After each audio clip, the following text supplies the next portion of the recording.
Greetings and welcome to Sports101, the show that discusses sport beyond the X's and O's.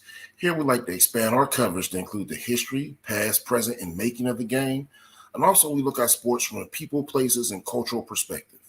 I'm your host, Jamar Harp. Be sure to follow me on social media at Coach_Hart412 and Facebook under Jamar Harp. Please make sure you get social with Sports101, Sean and Maya in the morning, and a litany of other shows on SportsZone Chicago by following SportsZone Chicago on social media. You can find SportsZone Chicago on Twitter at SportsZone CHI, Facebook at SportsZone Chicago, and Instagram under SportsZone Chicago. Remember, SportsZone Chicago is the world's only Black-owned sports talk app. You can watch and listen to my show, our flagship show, Sean and Maya in the morning, and so many others. Keep up with your favorite team and the sports news, and if you miss something, don't worry about it.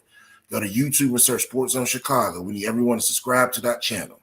Now, after you do that, the piece a la resistance is to download the SportsZone Chicago app. The SportsZone Chicago app can be found in the iTunes, Google Play, and Amazon stores. Now I'd like to talk to you about this week's episode, which would be obviously the history of lacrosse.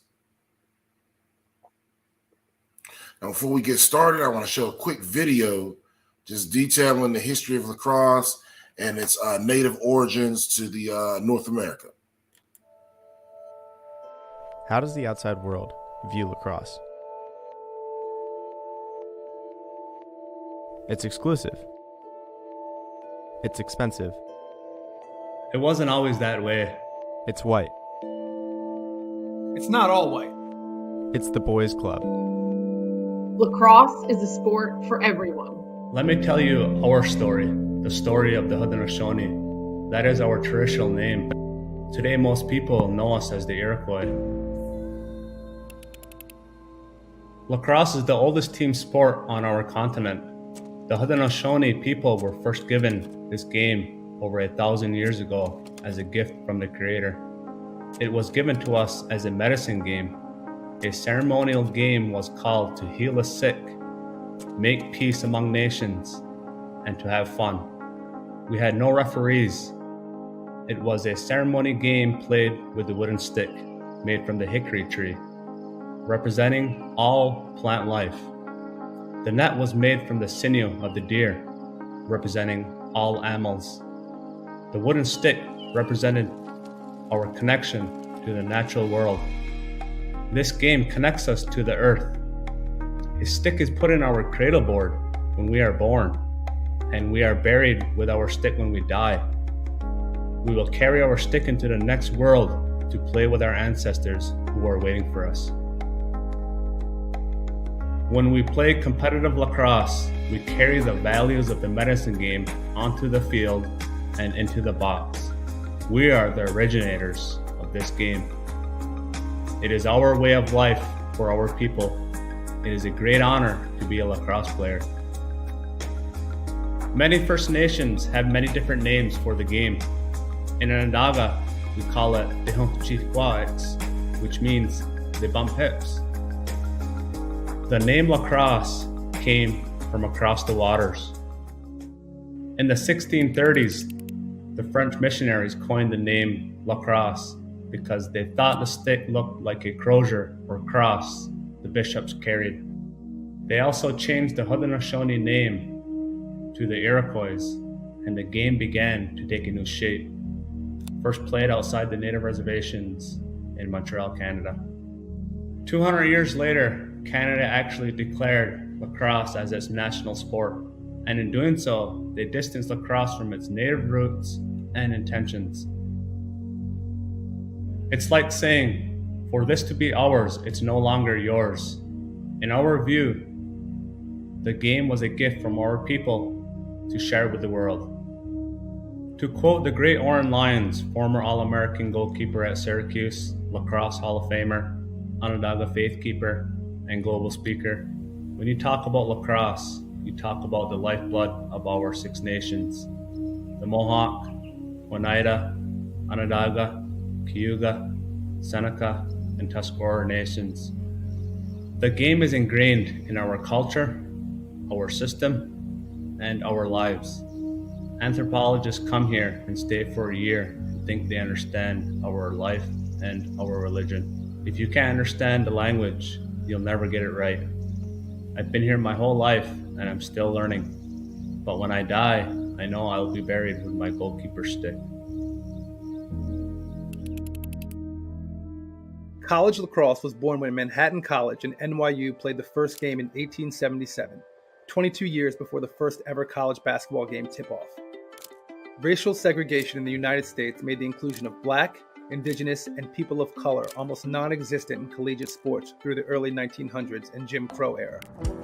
But the civil rights movement did bring change to the sports world. Texas Western won a national championship in basketball with an all-black starting lineup in 1966. The following year, Kentucky's Nate Northington became the first black football player in the SEC. And lacrosse had Jim Brown. Yes, that Jim Brown. In his memoir, legendary sports writer and Emmy Award-winning writer Dick Schaap recounts his days facing Brown while Schaap played goalie for Cornell. In the big game against Syracuse, I made 22 saves, 3 off Jim Brown. I never saw those 3 shots. They bounced off me. Brown took 4 other shots and scored 4 goals. Jim Brown was the best lacrosse player who ever lived. He played midfield, wielding a stick so short it bordered on illegal, and protecting that stick so fiercely with his forearm that double and even triple teams did not slow him down. His legs brought to mind telephone poles, but telephone poles never moved so swiftly.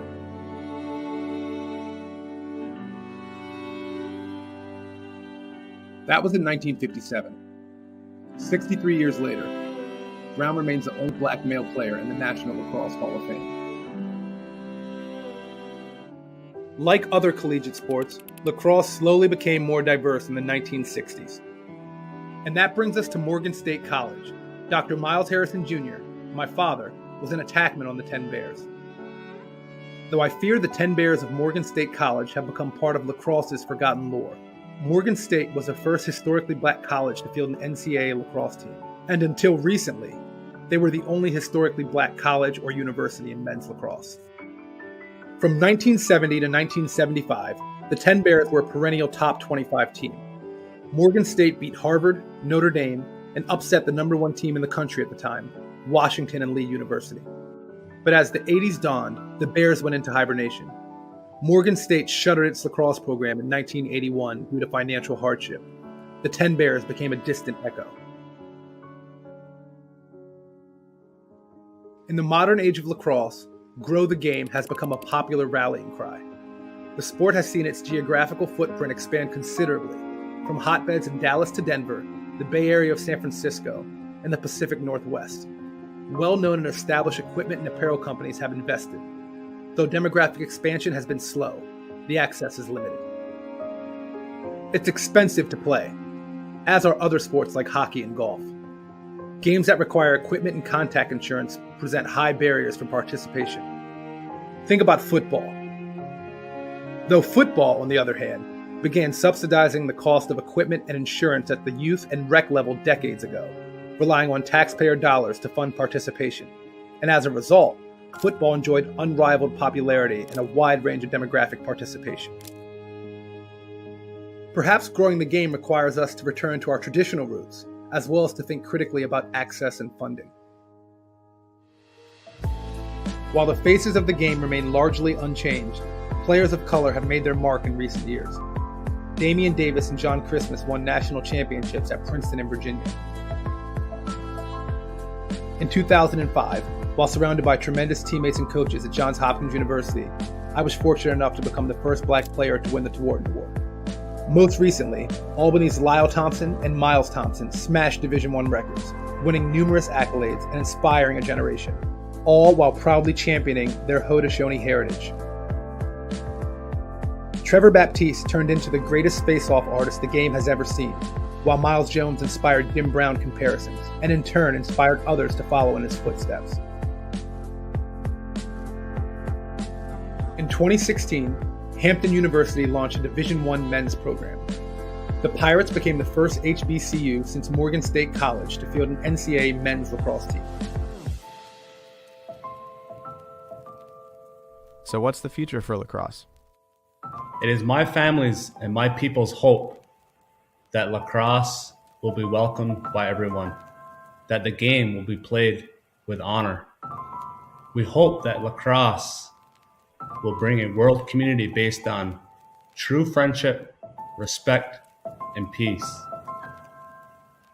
We hope that lacrosse and the Iroquois Nationals will be at the Olympics in 2028. We have to own the past, learn from it, impact the present, and change the future. We have to speak up, be allies, be advocates, and we need to grow the women's game. We have to be fearless. We need to stand together to create change, to fight against social injustice, and build a more inclusive community that empowers players. We have to be a sport that represents the direction of where our world is moving. We have to be the sport of the future.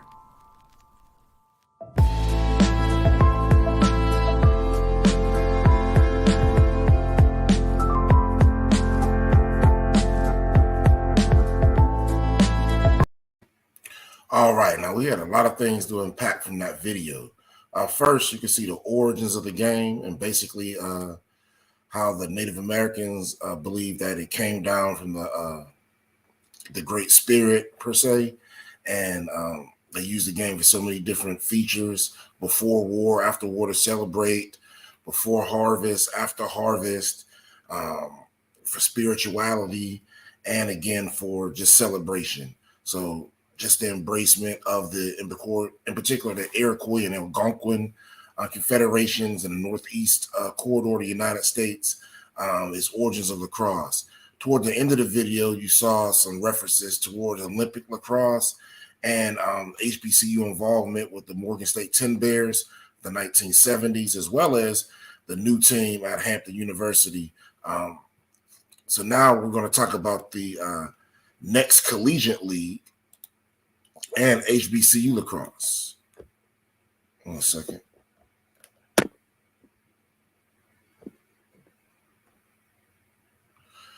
So on April 10th, 2022, the Next Collegiate League and Next Level Sports, which are Black owned, are going to take lacrosse world by storm with a new attitude, purpose, and mission. Next Level Sports will innovate and revolutionize collegiate lacrosse by founding an Olympic-style lacrosse league featuring mid-Atlantic colleges and universities, including historically Black colleges and universities, with lacrosse via several schools in this northeastern corridor. The Next Collegiate League will showcase student athletes, talents playing this new Olympic-style lacrosse, which is a more evolved, faster-paced, high-scoring version than the current version you have now, which is 10 men on the field. They call this Olympic-style lacrosse because the International Olympic Committee is contemplating adding this 6-man version to the 2028 Olympics, which will be held in Los Angeles, California. The NCL will entertain traditional lacrosse enthusiasts while also attracting new fans to the sport through this more engaging, high-speed game flow. The inaugural HBCU lacrosse members for the Collegiate League include Bowie State University Bulldogs, located out of Bowie, Maryland,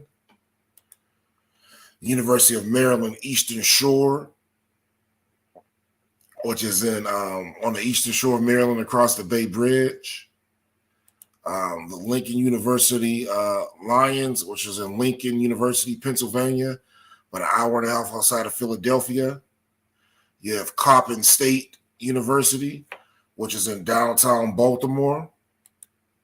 You have Delaware State University.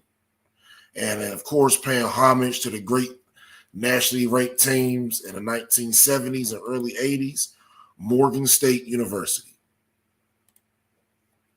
Now, the Morgan State University Bears was the only lacrosse team established to play NCAA level lacrosse at a historically Black college and university until the invention of the Hampton team recently. The team from Baltimore, Maryland defeated schools in the 70s such as Harvard, Notre Dame, and upset a number 1 ranked team in 1975. This team's exploits are recounted in the book 10 Bears, and the story is in production for a major motion picture in Hollywood. So now let's learn a bit about the 10 Bears of Morgan State University.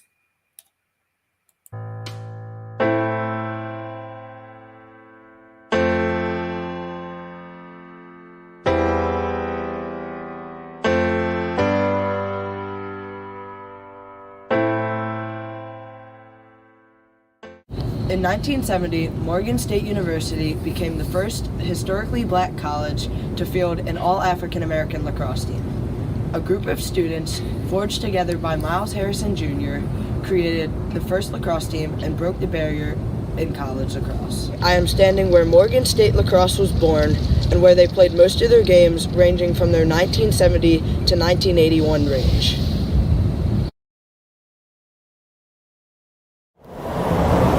I'm here at the U.S. Lacrosse Hall of Fame, where I'm conducting an interview with Dr. Miles Harrison, one of the original 10 Bears who played on the 1970 club squad and the 1971 varsity squad. After football was over for me my freshman year, I saw many of the guys that I played against in high school who were also all MSA, and that's all Maryland Scholastic Association lacrosse players, including myself. There were 7 of us on campus, and the very next year the 8th one came on the campus. And as I saw all of us who were accomplished high school players and did not get recruited, I'm saying, guys, if we got together, we could be one heck of a team. The fortunate thing for me is I was a good student. I had been recruited for football, and that didn't happen. So I already had an entree to talk to the football coach, and I asked Coach Banks if we could consider doing a lacrosse team, because we had 7 guys who were all city players, and if we could just simply find a coach, I think we could field a very good team. And that's really how it started. So when Earl Banks brought in Chip Silverman, a white Jewish 27-year-old who had little to no coaching experience, What did you think he would be like, not only as a coach but as a person? The fortunate thing is, by the time that Chip was coaching, and I had a chance to judge that when it happened, I'd already started to know Chip the man. An amazing Renaissance man who understood young athletes and their egos. And so his ability to manage these strong athletic egos was something that I knew was going to be necessary for that team, because all of us have been all-state players, and all of us wanted the ball in our stick. So I really thought that he was a good selection. I just didn't know how much of a coach he'd be. To give you an example of that bond then, I'll talk about the bond now. We are now 30, 40 years out, are still getting together at affairs that happen here at the Lacrosse Center, going to major lacrosse games together. We have alumni games, not often now, about every 6, 7 years. So that bond that still occurs now, if you think about it, formed back then. And it was one of those, we were African Americans in a sport where we were not represented. One of the greatest players ever, Jim Brown, was about the only black player that we knew of. So the bottom line is that we relied on supporting each other's emotional stability, and that's what made us closer. Absolutely. Jim Brown was the only African-American elite lacrosse player that I knew of, and we all kind of wanted to be like Jim Brown. I found out about his escapades on the lacrosse field at Syracuse, and then subsequently the North-South All-Star game in '59, where he scored 6 times in the first half, and I'm told that didn't really play much the second half because of that. He was absolutely, unequivocally the role model that we all patterned ourselves after. Clarence Davis, as you called him, we call him Tiger Davis, and Tiger was a Vietnam vet. Many guys had gone to Vietnam and come back. I had a lot of guys I played high school ball with who never made it back from Vietnam, and so that was a very emotional time. A lot of us were in the process of being drafted into the Army when the war was called off. So the emotion of that, the civil rights movement kind of bubbling to a head. Martin Luther King had been assassinated in '69. So there were a lot of things that were driving the emotional atmosphere of America, And in the midst of that, we're trying to start a lacrosse team. And the person who characterized that best was Tiger Davis, saying that what was going on those lacrosse fields against all-white teams bore resemblance to what was going on in America in terms of the civil rights movement. So it was extremely emotional, and I do believe that that was some of the impetus for us to play as hard as we did.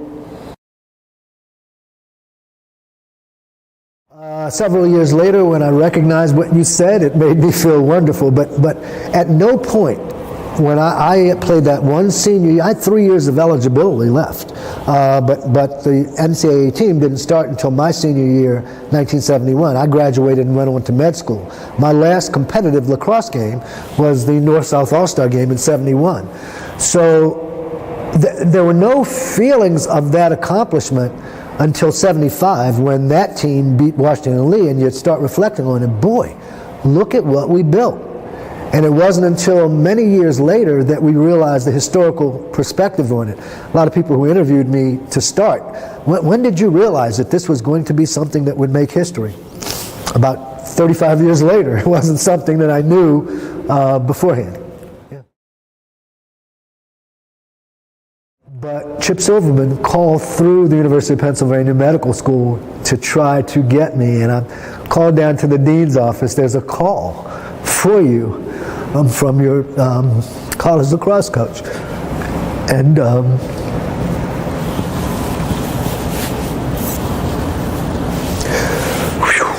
sorry guys, it was Chip saying that, boy, that they'd beat Washington and Lee, so that was a really big moment. Excuse me. That was a really, really big moment. And at that point, we started to realize exactly what we had accomplished with starting that team, and that we had validated that whole journey with that victory.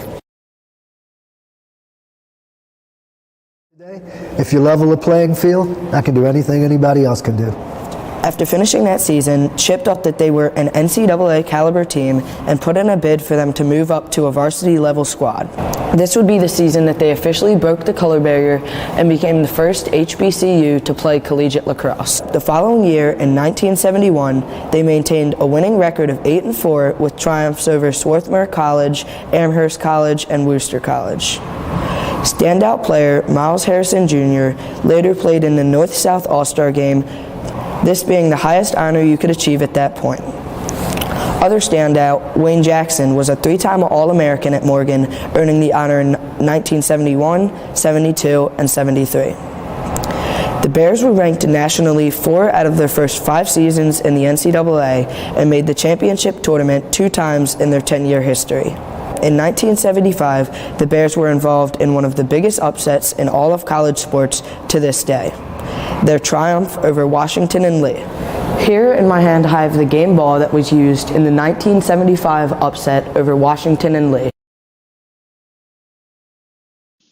In all, my topic of the Morgan State lacrosse team broke barriers by becoming the first HBCU to play collegiate lacrosse.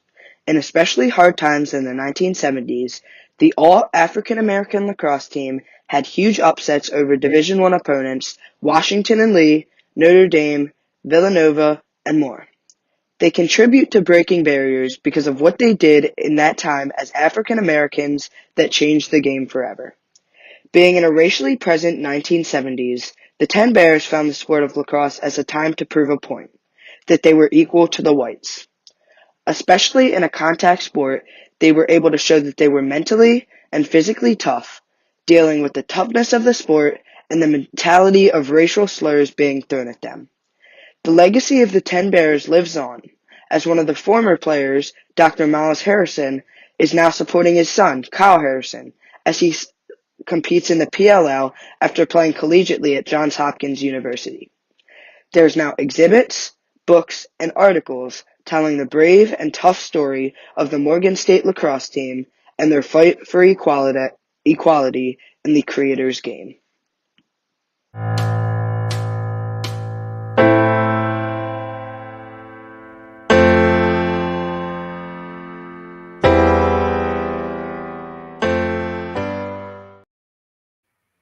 that was a wonderful, wonderful interview.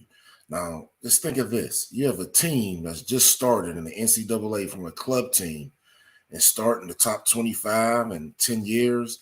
They're beating, number one ranked teams, stalwart teams in this region. Remember, due to the Iroquois and Algonquin confederations, lacrosse has been very heavy and prevalent for ages. Again, that Northeast corridor from Washington, D.C., all the way up to Connecticut, per se. And even further up, but in those Maine, Vermont, there's not a lot of talent to recruit for the NCAA. So let's say from Washington, D.C. To Yukon, adding in Virginia. Now, when we speak of Virginia, we have to bring up the current HBCU lacrosse team, which is Hampton University, that play traditional, 10-man lacrosse. Going back to our Morgan State Bears, these gentlemen fought so much adversity on the field. As stated in the interview, they were fighting for civil rights on the playing field and going through all the negative remarks they had against them as an all-black team playing all-white teams in the 1970s. You can imagine what they faced. Now, when we look at Hampton Lacrosse, again, they're the only university that sponsors lacrosse at the historically and black college level, and they compete in the Southern Conference right now. The Southern Conference announced Friday that Hampton will join as an associate member for lacrosse effective July 1st. So that's a great shout out to Hampton University. Hampton became the first male HBCU program to join the Southern Conference, as Delaware State has been an associate member for women's lacrosse and not a full-fledged member since the 2017 and 18 seasons. President William Harvey stated for our men's lacrosse program to be accepted into a prestigious league such as the Southern Conference is a special day for Hampton University. He's also been quoted as stating that to be aligned with these strong institutions will be beneficial to the future growth of not only the sport at Hampton, but as other HBCUs as well. The Pirates of Hampton University, have been an independent team since its varsity launch in 2016. Again, they came through the club ranks, similar to Morgan State, but they faced several Southern Conference foes in its brief history.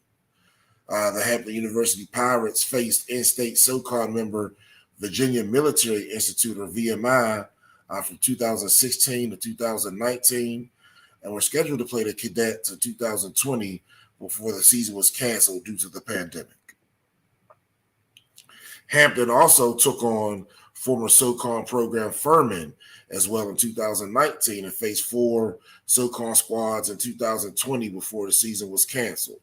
Before that cancellation, Hampton played Furman, Bellarmine, Mercer, and the University of Jacksonville.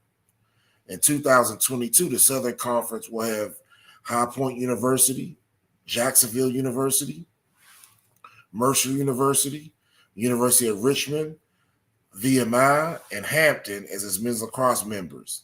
Now, all of these members, again, compete in the Southern Conference, which is a Division I conference in the NCAA. And they have an automatic qualifying bid to the NCAA championship. So if Hampton can win the Southern Conference, they will go to the NCAA tournament. Now, keep it on our theme, we're going to learn some about Hampton University lacrosse. Now, there's a series on YouTube. You can Google it up, Hampton University lacrosse. I would suggest everyone to check it out. It's pretty amazing. This is the first episode right here. But what's missing, what Anish mentions, is the diversity. Only 3% of Division I lacrosse players are African American. And Hampton can become a catalyst for change in terms of changing the face of lacrosse and opening up this entire country and offering more opportunities for young people. If this works, this can be the genesis of a Disney movie. After spending years away from the 757, the former Norfolk Academy standout returns to his roots, this time as head coach of the Hampton University lacrosse team. Although Woodson doesn't plan to just stick to coaching at the college level. His goal is to help the sport of lacrosse grow at all levels throughout the Hampton Roads community.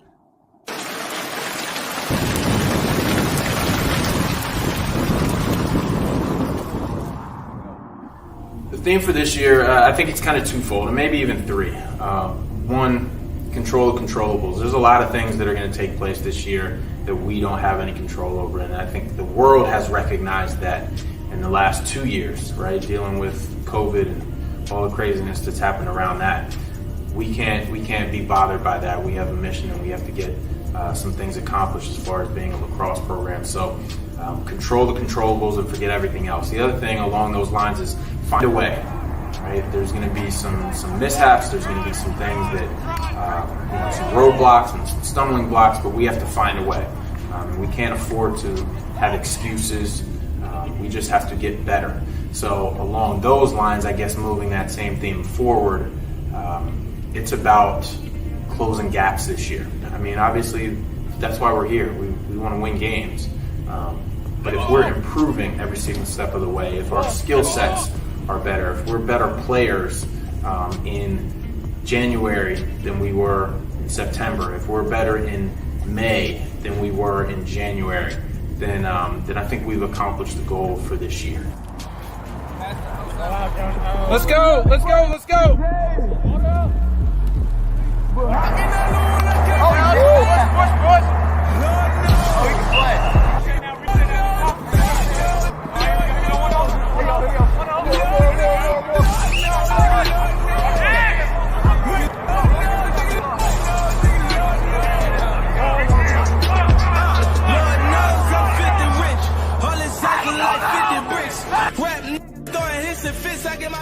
What do I want my players at Hampton? How do I want them to remember me? I guess I would say the same way I would say that for any of my players that have played for me. I hope they had a wonderful experience in the game, whether it was lacrosse, whether it was middle school basketball, or whatever it happens to be. I hope my players know that I care about them. I hope we've built a relationship that will last. I hope they know that I have their backs for life. But I hope they've learned something in terms of, how this world works, and not only getting through the world, but also understanding their responsibility to kind of give back to the world. None of us get to where we are by ourselves, and we can't always go back and thank all the people that have played a role in helping us to get where we are. And when we can't, I think it's our obligation to pay it forward. And so I hope all of my players, again, here at Hampton and beyond, I hope they recognize that and that they do that.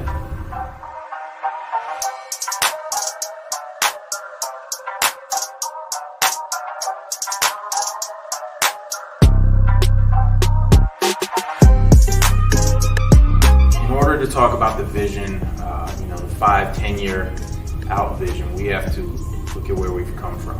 And I think it's important for everybody to recognize the history of the game and this program, that Hampton University Lacrosse exists because a young man had a dream. And that's not hyperbole, that's real. Like, he had a dream to bring a club team to Hampton University, and that happened even in his absence, so to speak. Michael Crawford passed away as a senior, and his mother picked up where he left off to get this program started. And then it functioned as a club program just as he wanted for 4 years, and now it's a Division I program. And so it's important to recognize that we're living somebody's dream, and in doing so, we're holding the door open for others to live their dreams. And that, to me, is really cool, and I think that makes this the most unique program in all of college lacrosse. It's the creator's game, and it's used as medicine, and this program is medicine for a family who lost a son. So this program is incredibly important to the university, to the people who have been involved since the very beginning, but it's also representative of something bigger in this sport, and a change, a wave, I think, that will lead to this sport opening doors for so many people down the road and different communities. I think that's the beauty of this. And so when we look 5-10 years down the road, I think we can be one of the most competitive programs in the country. I think we should be. I think that's the goal. In fact, not think, it is the goal. But beyond that, this should be a program that guys who played in it, families who were a part of it, are proud of it. Are proud to say they were a part of it, are proud to want to continue to be a part of it and want to give back to this program. That's what we want to build. We want to build a lifelong family through Hampton Lacrosse that is proud of the product that we put out every single year.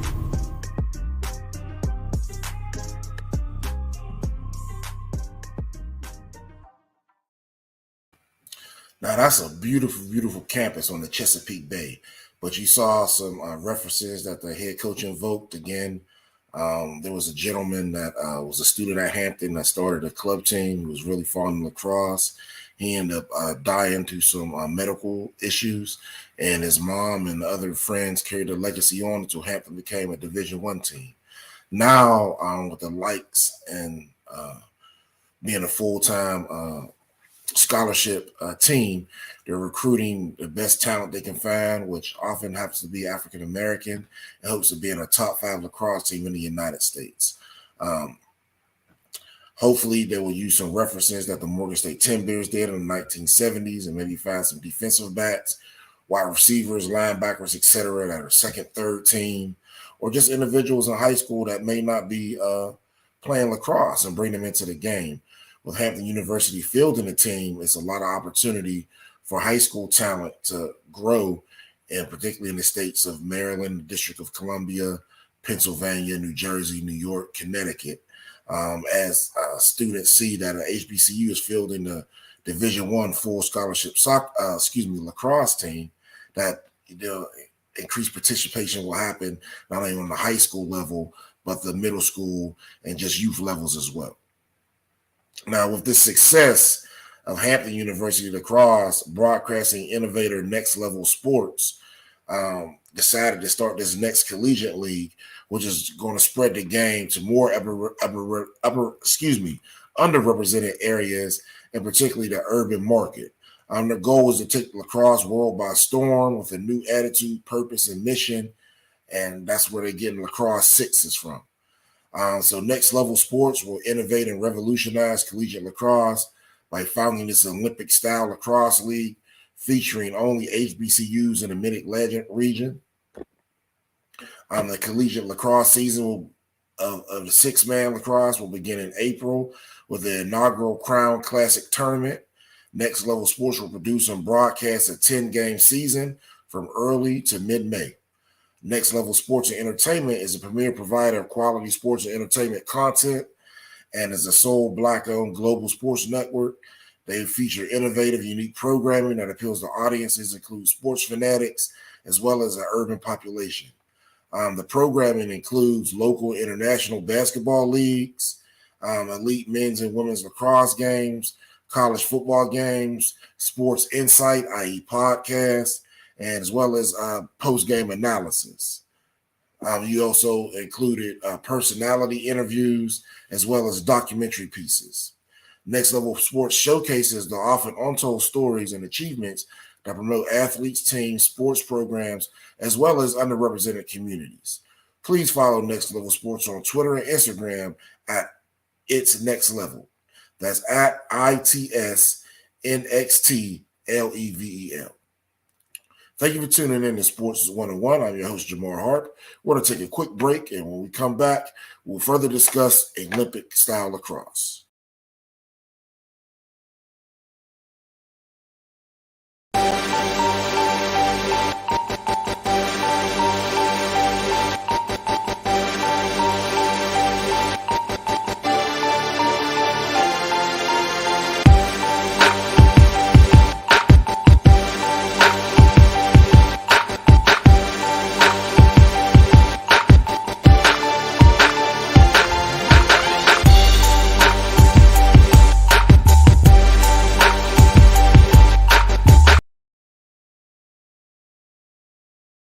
Please stop and listen, because this important message may directly apply to you or someone dear to you. Several thousand African American former full-time CPS teachers were unfairly terminated starting in the mid-90s and continuing to the 2000s. If you are one of those many former CPS teachers who was unjustly terminated, or if you are the immediate relative of a now deceased unjustly terminated former CPS teacher, you You may qualify to participate in a lawsuit at no upfront cost to you. Please call 773-580-7183 immediately for more information. That's 773-580-7183. Do not delay. Act today, because time is of the essence. That's 773-580-7183. 773-580-7183.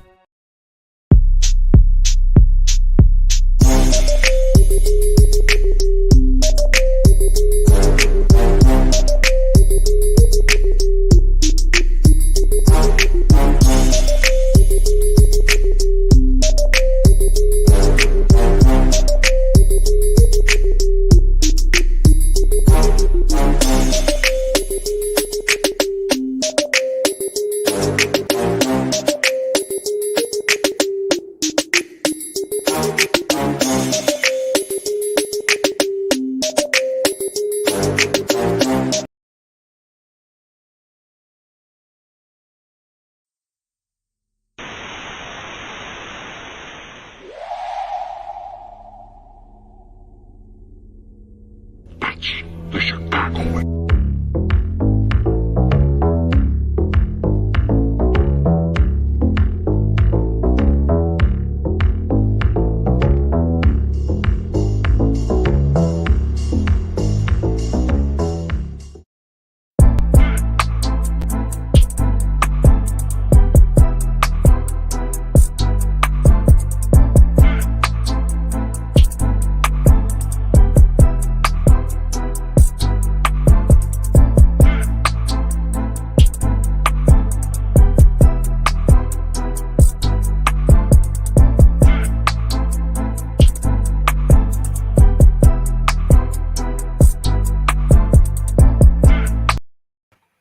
Welcome back. I'm Jamar Harp, and this is Sports 101, the show that discusses sport beyond the X's and O's.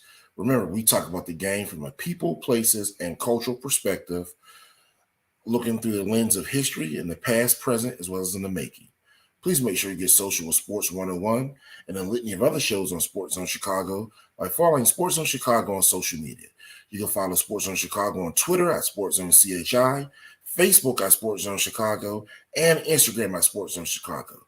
Subscribe to the YouTube channel, search SportsZone Chicago, but more importantly, we need everyone to download the SportsZone Chicago app.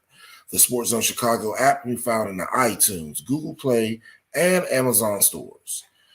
Now, before the break, we talked a little bit about the origins of lacrosse, the creators game, and how it was given to the natives in the northeastern corridor of North America, and particularly the Iroquois and Algonquin federations. Then we moved on into, I got into college. We looked at the Morgan State 10 Bears of the 1970s and talked about Hampton University's team, which started in 2016, who was vying to be a top 5 team in all of lacrosse, despite being out of HBCU. Lastly, we discussed the next level sports league and its involvement in Olympic style lacrosse. So what is Olympic style lacrosse? In 2020, World Lacrosse approved the rules for a new 6-on-6 lacrosse format that will be used for international play, specifically as a pitch for the 2028 games in Los Angeles.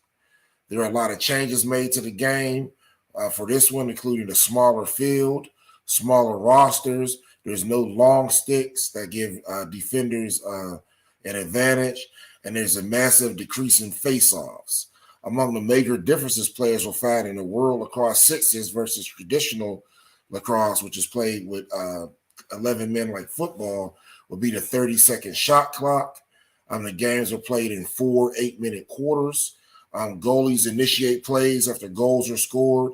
Instead of having a draw or face-off at the center circle, in traditional lacrosse, if a goal is scored, the goalie would take the ball out of the net and begin play from his goal box. The field is 70 by 36 meters, which is much smaller than the traditional field. So it can be played on football fields. You would just have to condense the size. The flow of the game emphasizes tempo, and there's fewer stoppages in play. So this whole time that they're going is going to be nonstop. with very few timeouts. Another difference is everyone plays both sides of the field, which is defense and offense. And if you want to make a substitution, you have to make it on the fly, meaning you can't stop the game. You got to run on and run off. The roster is only comprised of 12 players, as there's 6 on the field playing, and that leads to more playing time and more touches on the ball for everyone. Because if you only have 12 on your team and you're subbing in, 6 sporadically, again, there's very few timeouts. In the women's game, the defensive players cannot be penalized for entering the shooting lane of an offensive player. And the offensive players will be penalized for taking a shot without regard for other players. So there's some differences for safety in regards to the women's game to reduce concussions as well as just injuries with the lacrosse ball being shot from pretty much they're trying to rule out the long distance shots because oftentimes they don't get to the net and they end up hurting someone. The rules from each game are sort of jumbled together between lacrosse, rugby, and football to create this new 6-on-6 format. So very similar to the indoor game, the on-field team size has been shrunk down to 6, which is 5 runners and a goalie. And you'll see that in indoor lacrosse, in the NIL league. And then you'll also see all long sticks are eliminated. The field has begun shrunk down to something more closely resembling the indoor lacrosse field, again, for more speed and agility. The second major change is the various formats, again, coming together to resemble the women's game, which are being represented in 6-on-6. Most of the time, another change is these collisions. The big-time collisions in 6-on-6 is outlawed. It's more like, I guess, street football, playing tag. You have to wait and see how much contact will be allowed. But this is going to change the game while it's played on the men's side, as teams will use that as a strategy to knock the ball out of people's sticks, whether short or long, with high-paced collisions with someone running from one side of the field to the other, taking someone out. Now, with no long stick defenders, you will need more speed and athleticism to stay hip-to-hip with the offense to try to and let's get some pressure on their shots so they're not shooting open on the defense as well as the goal. Assuming that the current men's sticks are allowed, the game is going to feature no long poles and very little contact will come, which should bring some high-scoring matches and what they want to see. And this is the idea they have to bring the game to the urban community. So if you look at futsal and soccer, which they play indoors in Brazil, it's a very fast-paced game. It's played smaller than the outdoor 11-on-11 version, but it increases the footwork as well as awareness. So when they get into a larger space, the players always do well because they're used to playing in confined spaces. And along with the elements of leisure or free play, which are prevalent in all sports, individuals competing of African descent, you get to see that flair and finesse and the evolution of these games. The final major change is that play will restart from the goalies after a goal is scored again, meaning there's only going to be 4 face-offs each game at the start of each quarter. Now, how a face-off without contact works remains to be seen. It could be like a draw in the women's game, but again, without no face-offs, it's going to reduce the impact that face-off specialists have. So like a Trevor Baptiste will not be most likely going to the Olympic game because as a face-off specialist and not having face-offs when the ball goes out of bounds or for so many different rules and regulations in the 11-man game, you won't need a face-off specialist in 6-on-6 lacrosse.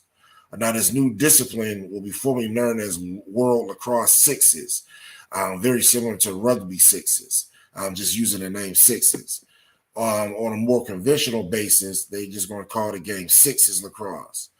Now, as a part of a strategic plan approved by the World Lacrosse General Assembly in 2018, a working group was appointed to explore the development of this new discipline of 6-on-6 lacrosse that will be complementary to the existing 11-man field and box disciplines, while positioning World Lacrosse and its member national governing bodies across the world in these different countries to achieve some of the following objectives. Now, these objectives are to support and encourage the continued growth of lacrosse on an international and global level. They want to provide greater access to lacrosse by eliminating barriers to entry, which are cost, team size, and field size. So again, the idea is if I can get 6-on-6, I can play indoors on basketball courts even. I don't need as much equipment, and being a faster paced game, I can attract some people from the urban community, which is a code word for African American or individuals that have experienced the African diaspora. The next goal is to appeal to the next generation of sports participants and fans with this 6-on-6 discipline that features tempo, speed, scoring, and less specialization. So you're not going to have face-off specialists, defenders, that just knock people out. If you're not fast, you don't got jukes and moves, you can't play 6-on-6 lacrosse. Over time, the goal in lacrosse 6 is to create a greater competitive balance internationally by bringing more nations within reach of the podium at major international events instead of seeing the same teams such as Canada, some of the South American teams, and sometimes the United States. Also, the 21st century Olympic framework is changing. You're seeing more quote-unquote non-traditional sports come in to keep the Olympic module fresh with this current generation.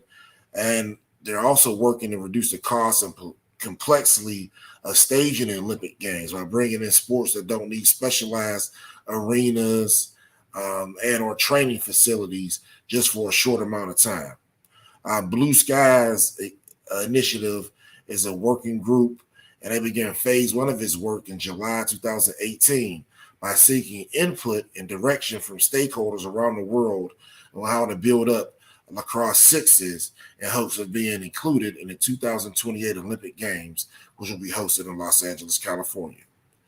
Throughout this 2-year consultation and development process, the trials of the new discipline were conducted with feedback provided by players, coaches, and officials that have started in the traditional 11-man box game. On November 15th of 2020, the World Lacrosse General Assembly approved the initial set of official playing rules for lacrosse 6s, which were developed by the World Lacrosse Technical Committee under the direction of Don Blacklock. World Lacrosse 6's brand identity has been developed to capture and convey the essence of the new discipline, which includes a modern interpretation of the game built upon time-honored traditions and values. Again, the game was given to the Native American people of North America through their creator. A universal, accessible discipline in lacrosse 6s that can be unbound by borders and you can take anywhere. So basically, if I had 12 short sticks, I can go in any gym and play lacrosse 6s in the world, or any small arena that's 70 by 36. Also, lacrosse 6s wants to implement, knowing that it's competition with every other professional sport and Olympic sport, an exhilarating, action-packed, fast sport design appeal to the 21st century sport participant, as well as fans that love tempo, speed, scoring, and agility in the game. In almost all sports in America, the buzzwords tempo, speed, agility, and creativeness while playing speak only to descendants of the African diaspora.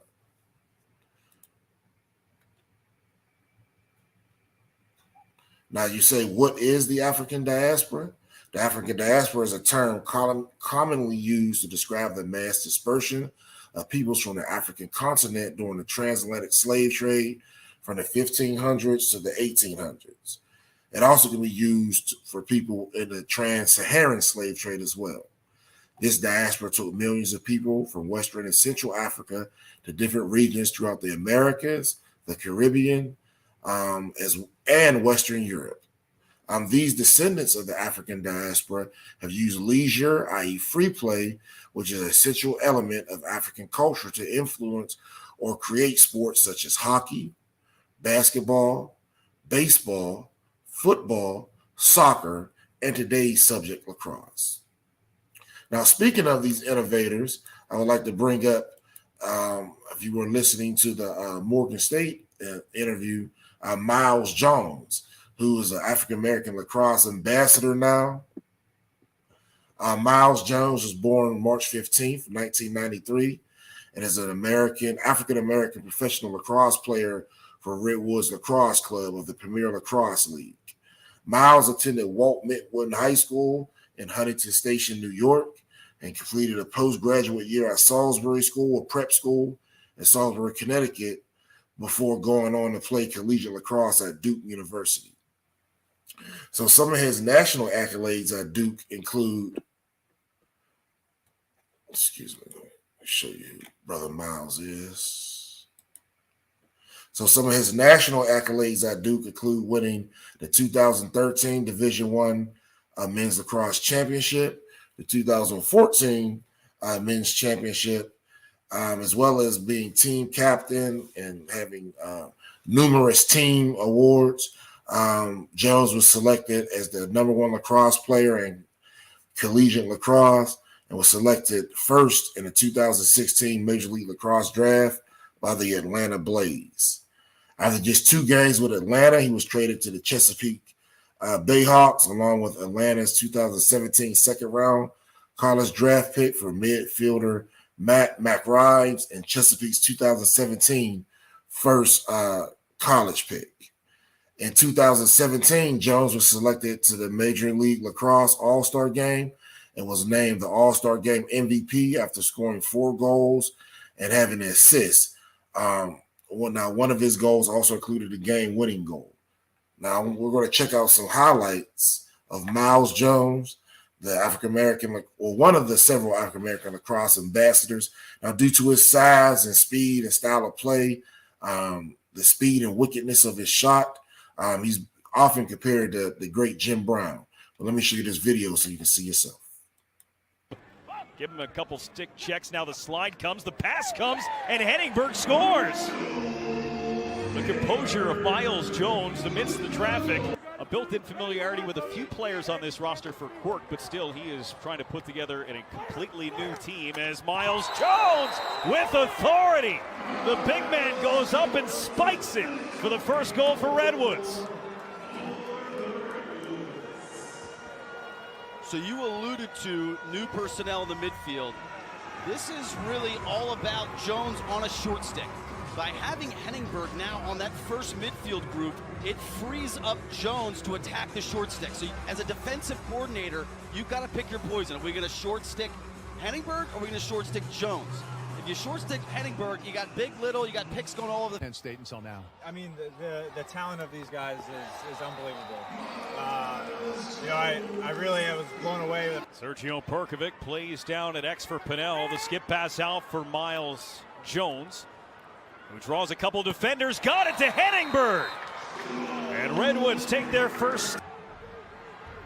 Here's Jones on the run.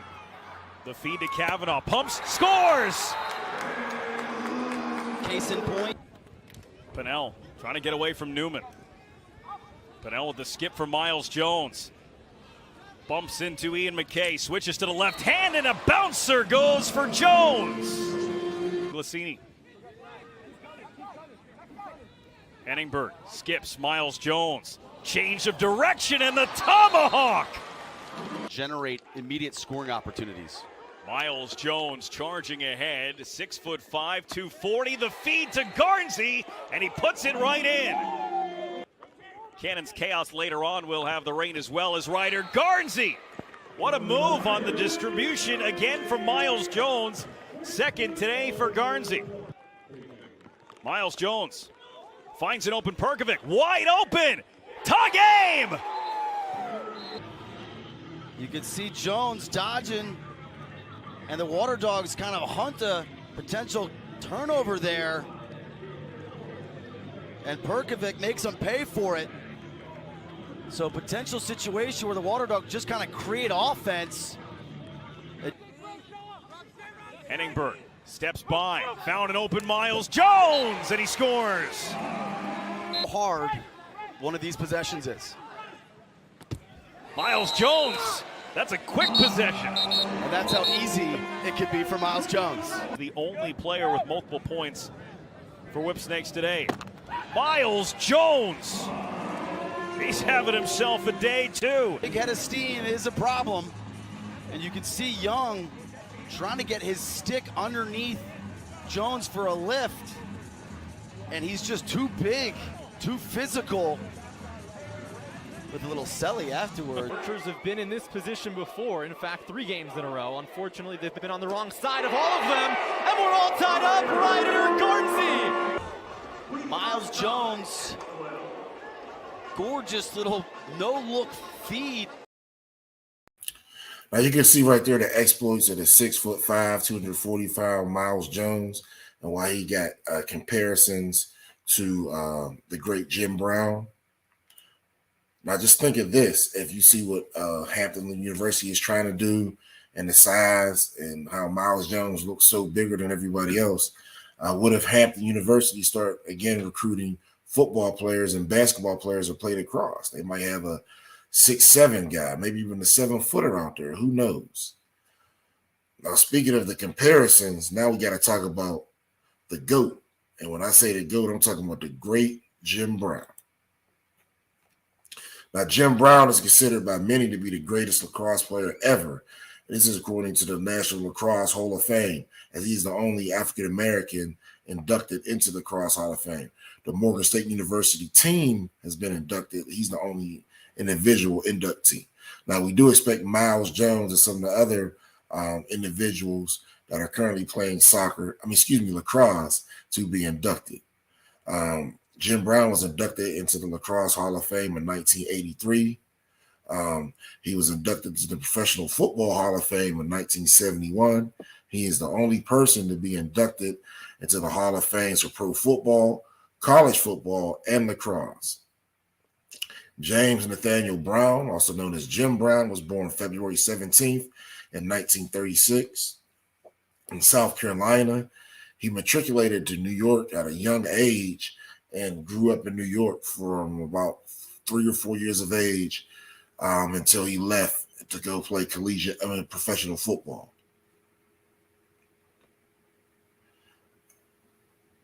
Now, Jim Brown earned All-Star honors 3 times while playing at Manhasset High School in Manhasset, New York. He lettered in 4 sports at Syracuse: football, basketball, lacrosse, and he also participated in track and field. He was voted Syracuse University's Athlete of the Year in 1956 and 1957. The Jim Brown Endowed Football and Lacrosse Scholarships were set up by 2 separate anonymous donors, one for football and one for lacrosse, to honor all of Jim Brown's accomplishments. In his junior year, Jim Brown was selected as a second-team All-American. He only competed for 2 years as he was playing football. And in his first year playing collegiate lacrosse, he scored 30 goals. In his senior year, he was selected as a first-team All-American. Now, his junior year, that selection had to do with racism. And they were upset. He just kind of took collegiate lacrosse by storm. In his second year, which was 1957, which is his senior year, he was selected as all-team All-American, and he finished second in the nation in goals, scoring 43, also accumulating 21 assists. Now, the North-South All-Star game, the epitome of collegiate lacrosse, he scored 5 goals in one half and was asked to sit out the second half. He was also a member of Syracuse University's 10-0 team, the first to have a perfect season since 1922. And we'll show you a quick video of some exploits of the great Jim Brown.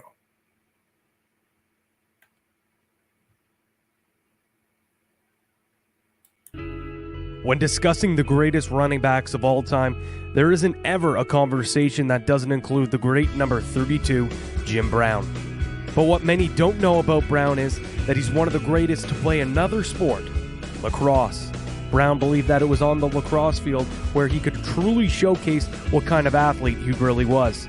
Well, lacrosse allowed you to use all of the athletic traits of many sports It was quick, it was skillful, it was powerful, and you could be as good as you wanted to be if you practiced that stick day and night and became really great with it. It sets you aside. Brown's love for the game began at Manhasset High School on Long Island, where he was a 3-time All-Star midfielder. Brown then went on to Syracuse University, where he lettered in 4 sports, but it was football and lacrosse where he created his legacy. Brown was a star with the Orangemen, capping off his illustrious collegiate lacrosse career as a first-team All-American and finished second in the nation in scoring in his senior season. Arguably his greatest sporting performance came in the 1957 Collegiate North-South All-Star Game, scoring 5 goals in one half against college lacrosse's best players. In 1983, Brown was immortalized in the lacrosse world and was inducted into the Hall of Fame.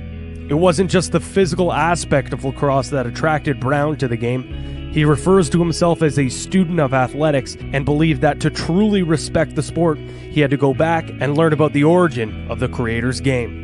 I believe in seeking out knowledge where things come from.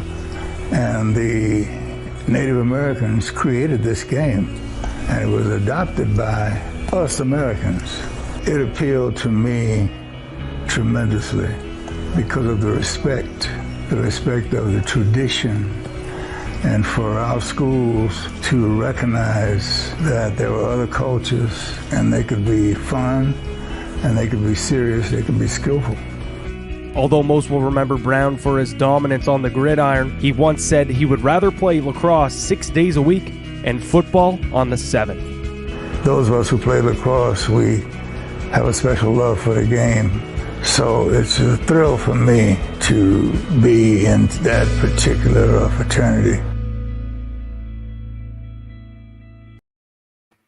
Now you can see right there again, Jim Brown invoked references of the creator's game, giving homage to the Native Americans indigenous to North America who created and perfected this game, and showing a spiritual reverence to them by respecting their culture and history while participating in the game.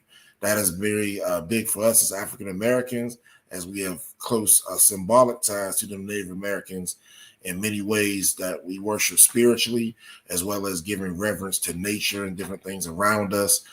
Some of our cultures or spiritual practices that do that will be Ifa or Voodoo, which are closely related to the indigenous cultures of the Native Americans, who also represent the nature and everything around it and see the spiritual essence as everything. Now, looking in the video, did you see the stick work that Jim Brown was doing at such an old age? So again, like he said, getting that stick work right. And once you get that and you're used to playing other sports, you can combine the sports of football, baseball, tag, basketball, and become a great lacrosse player. For these reasons and the element of leisure, which is free play, I think African Americans would be some of the best lacrosse players ever touched the lacrosse field. And with this national collegiate league and Olympic sports, we hope this will flourish.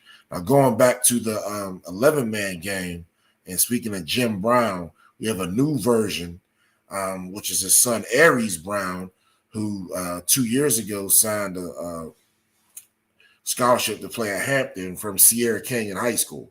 Now, most people know Sierra Canyon due to the Hollywood athletes that go there, such as LeBron James and Dwayne Wade's sons, but there's also so many other celebrities, and one of those in lacrosse was Jim Brown's son. So let's take a quick look at Aries Brown, who now stars for the Hampton University Pirates lacrosse team.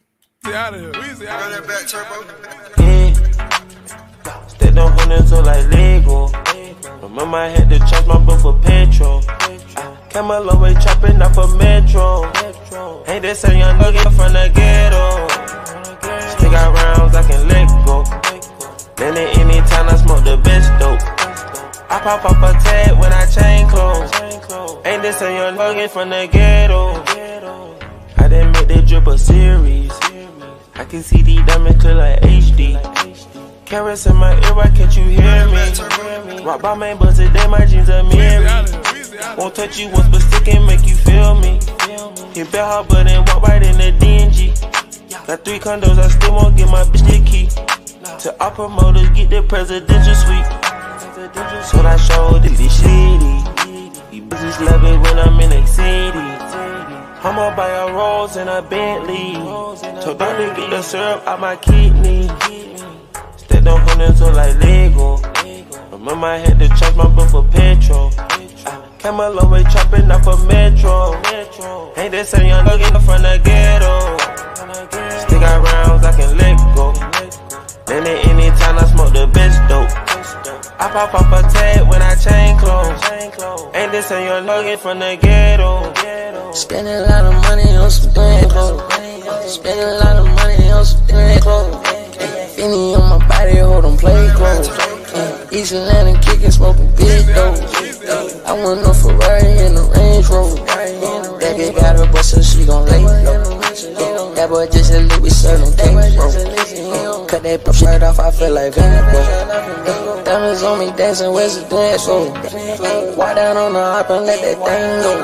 Hit the K on my back and I did a late show. Stepped on hundreds like Lego. Remember I had to charge my book for petrol. Came a long way chopping up a metro. Ain't this a young nugget from the ghetto. Still got rounds I can let go. Then at any time I smoke the best dope. I pop up a tag when I chain clothes. Ain't this a young nugget from the ghetto.